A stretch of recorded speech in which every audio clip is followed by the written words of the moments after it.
The new facelifted version of the MG5 is a car that I was very complimentary of when I had a first drive of it for the Electroheads channel. And if you haven't checked that video out, I'll pop it somewhere here. Go and check it out because hopefully I'm going to bring a new dynamic to this video. Because first impressions are just that. Sometimes they're a little bit biased because the car's always fully charged for us. We don't usually get a chance to try out the charging network and how that all works. And also, the roads have been kind of cherry-picked for the best possible scenario for an electric car. So what I'm going to be finding out in today's video is the MG5 estate actually as good as first impressions? How is it to live with? Because I've had this car for the last week and I've put it through its paces. So in today's video, I'm going to tell you everything I like and dislike about the MG5 estate. So if that sounds good, then please keep watching. And if you like new car videos, then make sure you hit the subscribe button. But let's get back into the video and let's chat about the exterior styling of the MG5 estate, because this is the facelifted version. I have done a review of the MG5 estate before the facelift on this channel, so again I'll pop it up there somewhere if you want to compare the differences. But before, it was a bit like the day we're having today, a bit dull. Yeah, it wasn't particularly nice, just like the weather. However, now it looks much nicer. It's slightly sharper, it's more modern, more aggressive. It just overall looks a lot better. And I had a real bugbear on the first car, which was the wheels, because they're actually 16-inch wheels on the previous generation car, and they just looked awful. I mean, there's still quite a bit of wheel arch. There's a big gap on the back, but it's now much better because it gets 17-inch wheels if you go for the higher spec model. And everything looks pretty smart, doesn't it? I mean, it's not going to win any awards for being very handsome, and I think that the MG4 does look much better. But this isn't really going for looks, it's going for practicality. So the new looks are just a bonus. Now, things I don't like about the MG5 estate, well, I could still go for some more kind of exciting looking exterior detailings. It's still a little bit subtle for me. I'd probably have some even bigger wheels, but then they are going to affect the ride, and ultimately that's not what this car was designed to do. But at the front, where the charge port is, this is the same place as the previous generation car. However, the previous generation car had a charge flap which was a bit kind of loose and not very ill-fitting. This is much better. However, it's still not the best. I kind of find myself having to really press quite hard or jab at it to get it to shut and to open, which, when kind of appearance in the electric car world is so important, when you're standing at a charger and everyone is looking around to see what electric car you've gone for, and you're kind of jabbing at this, doesn't always give the best impression. But to be honest, it's really small niggles, and as you can see, I did it really easily that time. Perhaps it's a me issue, I'm sorry MG. But overall, I really like everything else. In this new generation car, you also get roof rails as well, which are really handy. And they have a max weight load of, I think, about 65 kilos. I've probably completely made that up. I'm going to put on the screen what it actually is. And let's look around the back, because of course, with this being an electric estate, that's the really important thing. I've just checked and the roof rails can actually carry 75 kilos, so I wasn't miles out. Around the back you now have, although you can't see it because this car is filthy, I've told you I've been driving it all week, and I'm not going to wash it when it's weather like this. It's going to get filthy in 5 more minutes, but there is a chrome bar which connects the rear lights and it looks quite fancy. I don't know what this bar is underneath the number plate. It's really strange. If anyone knows why they've got that, personally I think it looks awful. But you can now actually tow with this vehicle as well. So you can tow up to half a tonne, which is not loads, but the previous generation of MG5 couldn't tow at all. So that's really helpful if you want to tow a trailer or something like that. And then inside this boot, you will find 479 litres of boot space, which is very practical, but actually it's only 9 litres bigger than the MG ZS. So really, when it comes to boot space, you're going for this because it is an estate rather than going for it because it is an SUV, because practicality in the boot, it's not really that much better. Now, if I show you inside here, you do unfortunately get a little bit of a load lip, so that's a little bit awkward if you wanted to kind of go to IKEA and get big items and slide them through.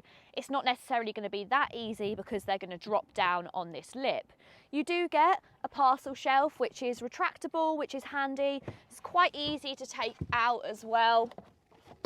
It's kind of got one of those spring-loaded bottoms, so you literally just have to push it in and then you can take it apart. You've got some underfloor boot storage in here, which gives you just enough to pop your cables away, so it's nice because you can tidy up the boot.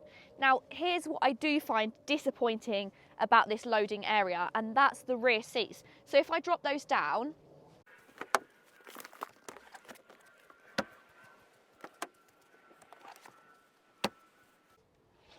as you can see, they don't actually go completely flat, which is really disappointing.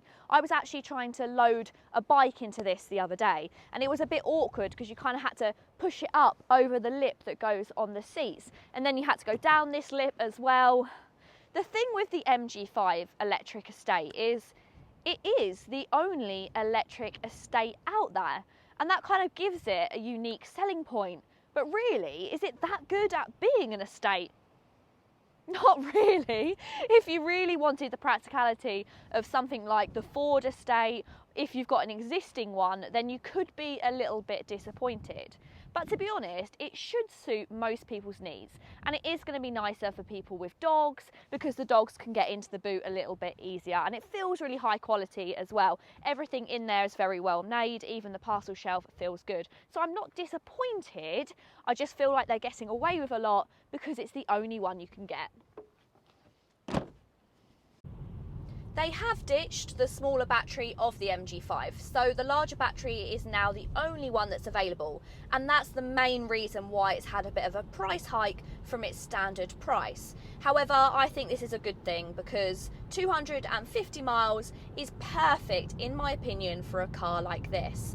And I'm really pleased to say that in the week that I've driven this car, it's done really well on its predicted miles. I haven't seen a significant drop from what they've been predicting, and I've been using all of my climate control, I've been using my heated seats, I have been driving it gently, but that's something that this car does because it doesn't have a ton of power. It kind of relaxes you and you can just enjoy driving the car rather than pushing it hard.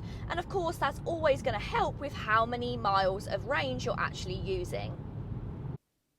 Now here is what I love about the new generation of facelifted MG5, because it holds all of the existing practicality of the previous gen car, whilst bringing it into the future without forgetting what it was always designed to do.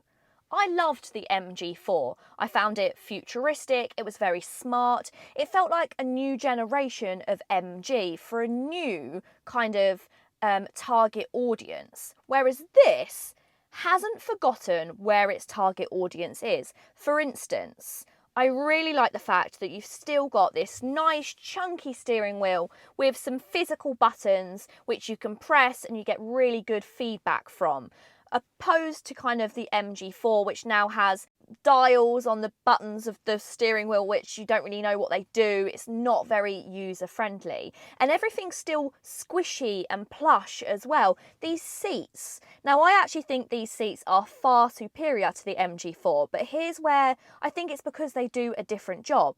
The MG4 is your everyday runaround. This is your motorway cruiser. This is your car that you're going to be getting in and out of all the time for taxi drivers and things like that. You need these squishy plush seats, and they've done a really good job of keeping those. The quality feels amazing whilst kind of still being quite classic. You've still got a nice centre console, but it's been brought up a little bit further, and it means that it's more user friendly in terms of where your hand is when you're resting on the gear selector, and there's storage underneath the centre console as well. I really like that about electric cars, and I find it really handy. I'm always stashing things down there. 2 cup holders, and then you've got this kind of brushed chrome on the centre console. Moving up to the dashboard, you've actually got a bit of material on the dashboard. Again, target audience. I think it feels plush, it feels squishy, it feels a bit more grown up than perhaps the MG4 does. Cars like the MG5 can sometimes look good on paper, but really the proof is in the pudding. Can you live with a car like this? And luckily, this week, I've really put the MG5 through its paces. I've driven it to work and back, which is around 20 miles each way, and that's town and also rural driving. And then I've given it a really long drive as well. I drove all the way into central London, which was motorways most of the way, and then when I got there, of course, it was gridlock central London traffic once I got in. And I'll be honest, the MG5 performed very well in all of those scenarios. And it also has that MG Pilot system, which was added when they did a facelift of the previous generation.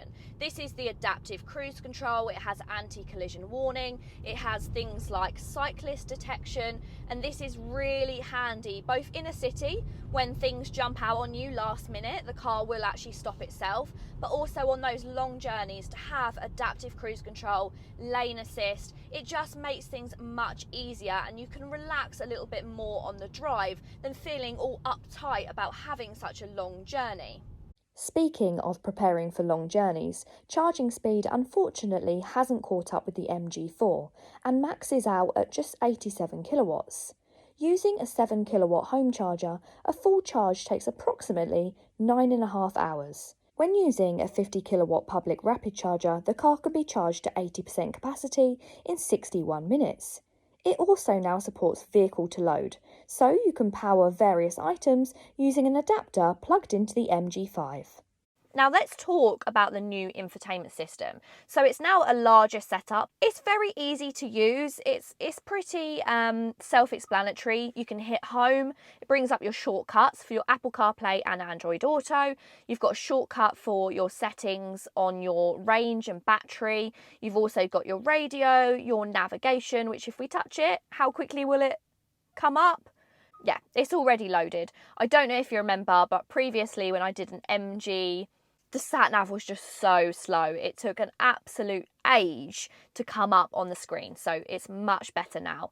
Now, I have had some teething issues with this touchscreen.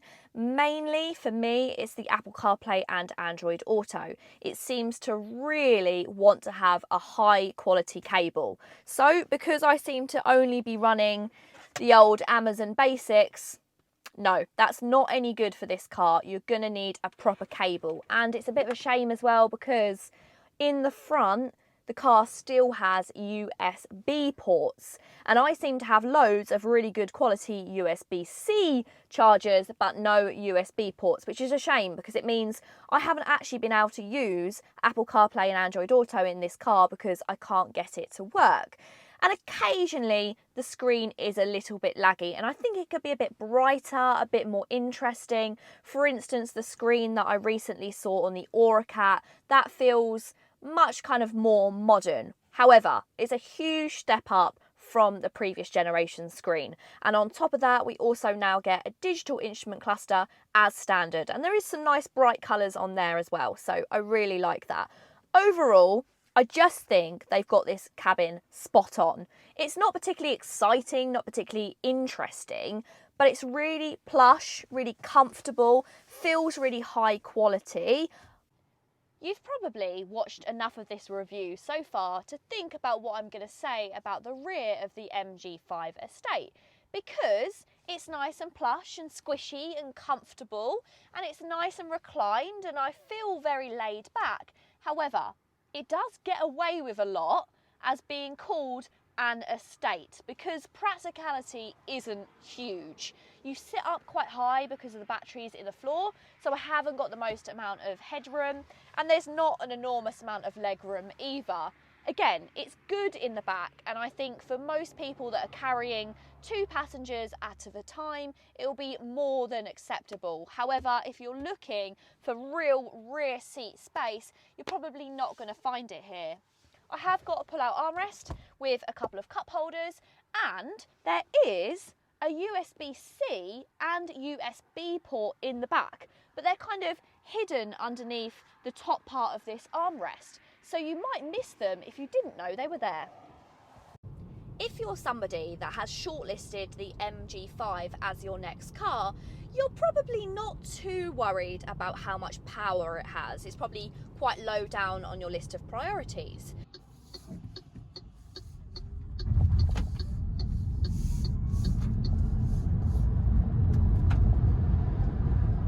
Actually, the power in the MG5 comes as a pleasant surprise. Will it be that kind of cherry on top?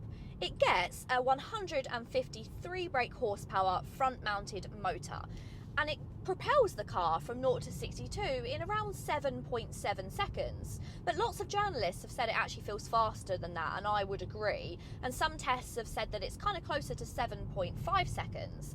And the 0 to 30 time is just 3.5 seconds. So it's really quite nippy.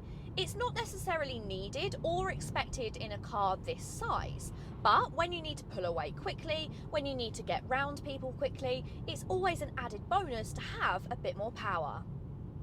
Is it really raining, or am I just flexing my brand new MG umbrella? So after the week that I've spent with the MG5 electric estate, how have I found my time? Is it as good as I first initially found it when I drove it around a month ago? And I have to say, yeah, it has lived up to my expectations. It is as good as I remember. That range is really achievable, and it's got just enough to cover most people's journeys. The charging is a little bit inadequate, especially compared to the new MG4, but actually most people will charge their electric cars at home. And if you find a 100 kilowatt charger, you can get back to 80% in about as much time as it takes you to have a coffee or something to eat. The thing with the MG5 is it does exactly what it says on the tin. It's a practical, affordable electric estate. Does it go above and beyond? Is it going to change the world? No, it's not, but then they never claimed that it would. If somebody was to ask me whether they should purchase an MG5, I would say that if you need the practicality and you prefer an estate, because let's remember, this is not really that much more practical than the MG ZS, then go for it. It's a great all-round vehicle and I definitely recommend it. If you have enjoyed this video, please go ahead and give it a big thumbs up. And if you wanted to see more videos from me on this channel, Auto Social UK, then go ahead and hit the subscribe button. See you later, guys.